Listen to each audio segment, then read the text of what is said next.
If you're listening to this, you may be in the market for a new registration platform. Either you're switching to a new one or you're looking for your first ever registration platform to help you run your sports and rec business. And in this third and final episode, we want to dive even deeper in things. And the whole point here is we always want to sort of project as far as we can so that we can ask the real good questions and not be disappointed with our final choice in our registration. So stay tuned.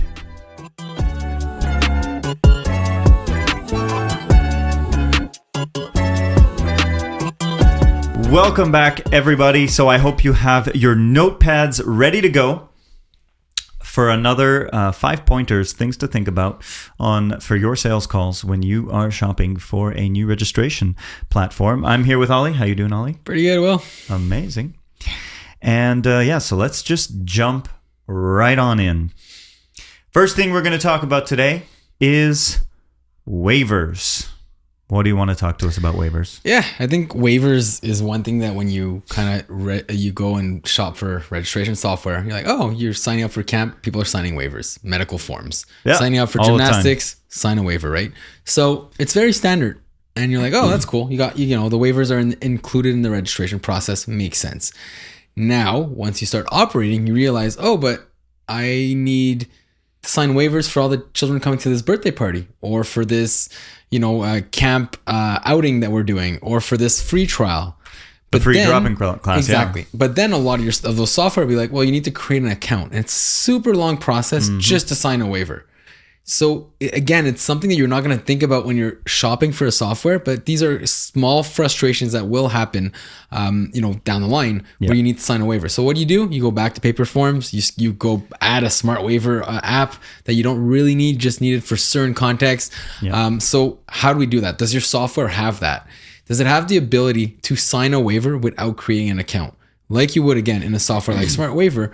That's a really important question to ask, because you want to streamline that. You want to put a QR code at the front desk. When people are coming in for a birthday party, they can just scan, sign the waiver. You're good.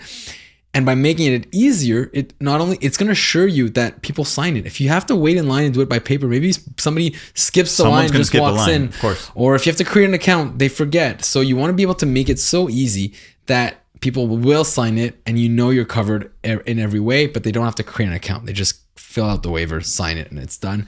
And then after the free trial, they want to sign up, then it's okay to have an account. It's not the end of the world, but if you're running an event, you're running something, you want people to kind of walk in as quickly as possible, get the best experience, and not start with a frustration. I got to create another account just to sign a waiver. Really? Like, that doesn't start the experience really well, right? So I think it's important to ask that question.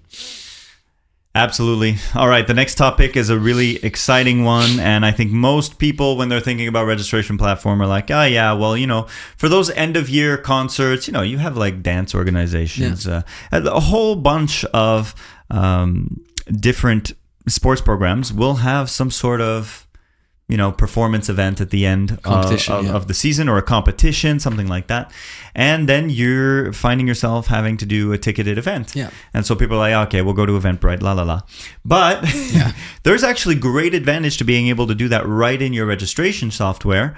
One example of that just comes to mind is, you want to invite the parents of your students first. Yeah. So you want to automate that email, invite them to the ticketed event, whether it's paid or free, doesn't matter.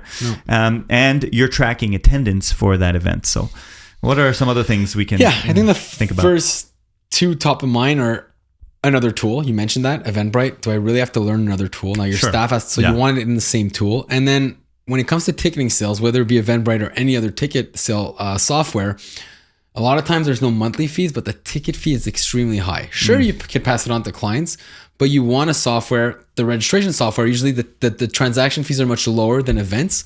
So you can save on that, even if you can still push it to the clients, but you can save a big chunk there. So those are two things. Another software, higher fees. Why would I want to get into that, right? So can my software do that?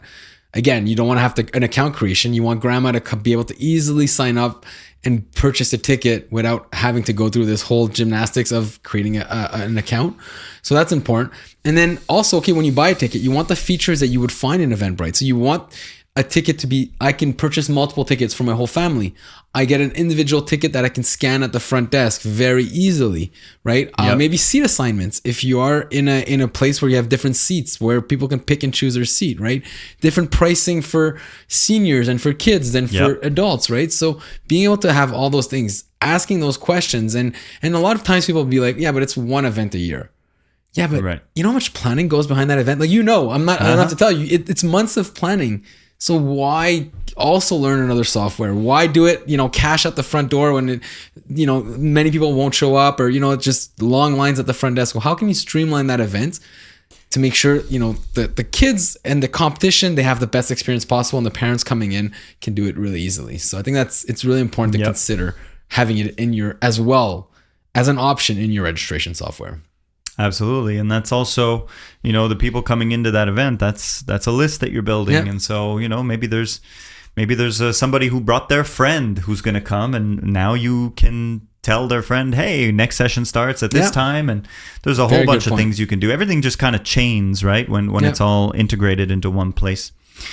Speaking of integration, oftentimes these kinds of ticketed events will, you can have a front desk, you can sell chips, you can sell drinks, you can sell all kinds of things. And, well, why not then have a built-in POS system? So point of sale, where you can scan your items, point of sale, or you can just click within the software to add them to an invoice, and then just create invoices right on the spot. Yeah. This is like a superpower. Yeah. And I think point of sale is super important. I think it's, we're selling services that are mostly registered online, right? So we're not a store that absolutely needs a point of sale. Exactly. So a lot of times dance studios, swim schools, a gymnastics club won't have a point of sale. And the simple reason behind that is just there's not enough going on, right? Yeah. But there is enough in a sense, right? So if you have a little coffee shop, you want to sell water bottles, you want to sell merchandise, or just equipment. I remember Casse de Bain, what's it called? Swim gear, Gear. I needed something and I had to buy it, and there was only cash and there was no POS. It was just like one of those things. I was walking into a pool, I was like, I forgot it, let me purchase it. So everybody has a bit of it, but sometimes not enough to purchase this whole system, right? So again, can your registration software have that option, the features where you can have an iPad at the front, a little printer, a little, just opens up the cache, and it's super easy to do, where you can do that on the daily. And then on the events, when you're selling flowers, you're selling chips, you're selling, Coke and all that stuff, that one big event, you actually have a system in place. Yep. That's really that you've used. And if you have extra tickets available, 100%, you can sell those on location too. And then you can sell more, right? And then you can actually increase your revenue because you have a good system that's efficient, right? It's not just a long line of people. You can actually go through it really efficiently. So I think there's a lot of advantages of kind of having those things built into your software. And then just an idea that I heard of a client, I thought it was so good. So they had a competition, right?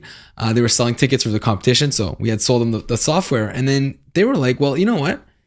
At these competitions, we sell flowers where parents or grandparents can purchase flowers to give to the artist or the athletes at the end of the competition. And she's like, what if I pre-sold them? What if as you're purchasing tickets, you can also buy flowers? Because you have a system in place, right?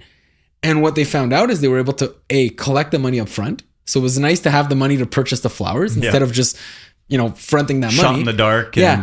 And then they knew they knew a lot more how many to purchase, right? Because they knew they had 200 flowers already pre-sold. So they're like, okay, I'm not going to purchase, I can say, okay, that many people are going to want to purchase of the day of, but I know already how many people have pre-purchased, right? So these little things go a long way for the experience from A to Z from that parent. And they're just like, wow, this was so seamless. I bought tickets for grandma. I got flowers. I showed up, tapped my card, got a bag of chip, got a Coke, and watched my child perform. And it's just, the entrance wasn't overflowed of people waiting. It's just super seamless. Like, it just makes you look the part, makes you really at a next level for your experience and your events. Yeah, and then you have everyone in the same system, all your contacts. You send an email post-event. Maybe you add a few pictures of the event, say thank you so much for coming. You attach a survey form to that, say, how did you enjoy the event? And boom, you have testimonials. You have all the stuff we talked about last episode. So there's a lot you can do with these integrations here. This episode is sponsored by Activity Messenger, an online registration software I helped build after spending more than a decade managing kids' sports programs and dealing with outdated, disconnected tools that slow everything down. I know the frustration of using a bunch of old tools that don't sync, don't scale, and definitely don't make life easier.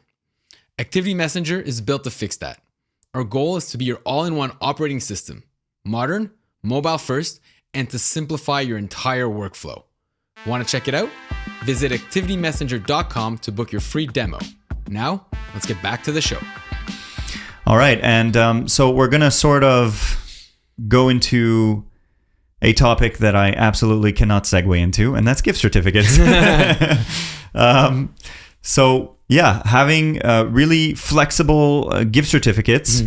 And one thing that's really cool too is gift certificates that allow your clients to send that gift certificate to someone else. Yes. So how does that work? Yeah, well, first off, I would say one thing, like, have you ever gone to a shop to buy, a t-shirt or anything like that doesn't offer gift certificates? Like, it almost always has it. It's extremely rare nowadays. You know what I mean? Yeah, It's like, you want to be able to sell, or a restaurant that doesn't have offer gift certificates. It's like, it's a place where people are expecting it. But in the sports and leisure, in the service business, it's very rare. It's actually rare where you can purchase a gift certificate. And I think there's a huge advantage there. There's a huge opportunity there where kids have a lot of toys. So a lot of more people are like, I want to give that child an experience. It could be a sports, a dance, a music class, right? Let's have grandparents that are like, I want to be involved and offer an experience instead of a toy. They have a million toys, right? Yep. So why not promote gift cards? Offer gift cards at your place and tell parents, you should ask this from grandparents for your child, right? And I think it's a great opportunity before the holidays to kind of get some cash up front, right? Because people are buying gift cards and then that gift card is used much later on. So you're actually doing a lot of cash flow, which is really good. And it's just a nice opportunity to buy a gift card for a friend, for a family member, and things like that. But as you were saying at the beginning, find a software that does it so you don't have to find another software for gift cards. I've seen people have a specific software for gift cards and it's or still doing it on paper. Yeah. Right? Because, it's not, you're not selling enough. But if your software has it in place, it's really cool that you can sell it. But then one thing I really like about it is if you're going to buy it online. So I buy you a gift card, Will, and I say, I want to buy you $100 gift card for, this type of program. I want you to come do jiu-jitsu with me, right? So I purchase it. But your birthday's in 2 weeks, right? When I purchase it, I can actually go in and say, I want this to be sent to Will. Put your email in, put a note. Hey, Will, happy birthday. Come to jiu-jitsu, right? No, that's a... Should have said something else. But, and then have the ability, as I'm purchasing the gift card, to schedule it out on your birthday, right? Yeah. So what a beautiful thing, right? Wow. You're, especially for now where I'm asking you to come to a class with me, it might not be the same thing. But if you have a friend that's living, 7 hours away, you don't see them a lot, you don't have the ability to go in person. It's so cool to send them a gift card on their birthday in that way. Yeah. So I think those are little things that people should implement. I'm not saying you're going to sell that many, but whatever you sell is just such a nice add-on to your business. Right. And like, it's also something that you can promote, so you can promote that gift card and tell people that, hey, you can do this. You can like schedule that gift card because your clients won't know to do that by default. You have to tell them, but that could also help 100%. Sell a bit more gift cards. And I think it's such a great gift too, like from a grandparent's perspective, from a parent's perspective. I think I've said this before on another episode, but man, my kids, they just get so many toys and like my house is just full of plastic. Just yesterday morning, I stepped on a piece of Lego. It's like, I'm so tired of it. But an experience, get them out of the house, get them to spend their energy. And, these activities they're expensive. We'll just, oftentimes. So to have that extra financial help is also really, really cool from a parent's perspective. For sure. So I will say that. Cool. Hey, we're just breezing right through this. So this is our final point. And, we're getting more and more nitpicky here towards the end, so this might not apply to everyone, but something interesting to think about when you own a space. Maybe sometimes some people rent a space, but if you own a space, rentals are very, very, very interesting for just padding the revenue on a business. Some businesses have a lot of rentals. So, what are things to think about here? I think So we have a lot of clients, when I get on sales calls, sometimes people are like, rentals are a big thing and they'll talk about it during the call. Yeah. So they want to automate it. They want it to be super simple for clients or citizens to go book a specific space, a court, a gym, a community center. So it's important to have those features in. You want to ask the platform, but there's a few things, right? A lot of times it's not super user friendly and they don't have the capacity to build the rules so they can actually let the citizen or the client do the whole booking themselves, right? Because like I get a lot of calls where people are like, I want to do the booking, but I control it. So I show them the features on how they can admin control it. But I'm always like, look, I also have the option of like, you do all that stuff in advance. And as soon as you've done all your bookings, whatever spots are left, showcase them, right? And build in some rules where if somebody can't book, if it's a big hall, they can't book 2 days in advance, right? Because you need time to prep. Or you don't know if that hall will be booked months in advance, so you don't allow people to book it, 2 months. It's 30-day rolling schedule, right? So you can only book within the next 30 days. So when you have those little rules that really follow exactly how you want to do it, it's a lost opportunity not to do it. Yeah. Because people have to phone in to maybe rent something, then you have to look on a calendar. I've had people saying it's a paper calendar. People phone in and they're like, and then somebody else didn't put it and there's booking conflicts. So have it all structured in your software, but the features need to be there. So tell them about the rules and then let them show you kind of what the platform does and make sure that all those things are there. So if you've got all that flexibility in terms of configuring your parameters, when can people book, how much time in advance, how much time after, how much time can they cancel, all that stuff just like configured in the platform. And you block those resources for the classes that you're giving in those spaces. And then your calendar just basically automatically populates all of the free spaces that basically, obey all those rules that you've put into place. And that's, in a sense, almost free money. It's a really good revenue generation. It makes it easy for clients to, like, every time I have to phone in somewhere, I'm like, do I really want to phone in, right? And then make a reservation. If I can do it online, I prefer to do it online. So I think you'll get more bookings because of that. But then also, we're talking about rules. What about member, non-member pricing? Citizen, non-citizen pricing? Early bird. What if you're renting, indoor kind of tennis clubs? Well, like, those courts will be more expensive during the winter than in the summer. So can you change your pricing across the year in your system, right? So all these little questions should be asked, because if you can configure it the exact way that you want it, well, then you can actually put it out there to the public to book, right? And that makes a massive difference in your revenue. And then now we're talking for people who do a lot of that. But what if you're finishing this and you're like, you're a small dance studio and you're pretty full all the time. You only have 4 hours a week that you could actually rent. Are you really going to get a software for that? Are you really going to, but that's money. You're paying rent, you're paying electricity. Why not offer it up and maybe make a few $100 a week more, because you have people coming into your studio, seeing your location, maybe signing up for an event, for a program, right? So a lot of those maybe softwares that don't have that, again, you're probably not looking for it, but then that's a revenue possibility right there, because the software does it. And right? just that feature can pay for the software, almost the entirety of the software. 100%. It can really be enough money per month to pay the software. And it's an afterthought in your conversation on the sales call. Right? It's actually, so it's, these things can really pay for the software, but you have to ask the question, upfront when you're discovering products, right? So. Yeah. And so that's why, we encourage you to think about these things, even if you never thought about doing rentals of your space. There could be some really nice advantages to it. So there you go. We really do hope that was helpful. That was like a 15-ish sort of things to think about. We are very aware that, not every single point is going to apply to every single person or business listening to this podcast, but we hope that it was able to stimulate some ideas, maybe some things that you hadn't thought about on your own end. And so hopefully this was useful. We want to hear your ideas, so let us know. We want this to be a conversation, not just us talking to each other, and you guys just, passively listening. We want this to be a conversation between all of us. So let us know how you like this series of episodes, and if you have any idea for future episodes or things we missed in this list, just let us know, and we're ears wide open. So with that, we'll see you on the next episode. Bye-bye, everybody.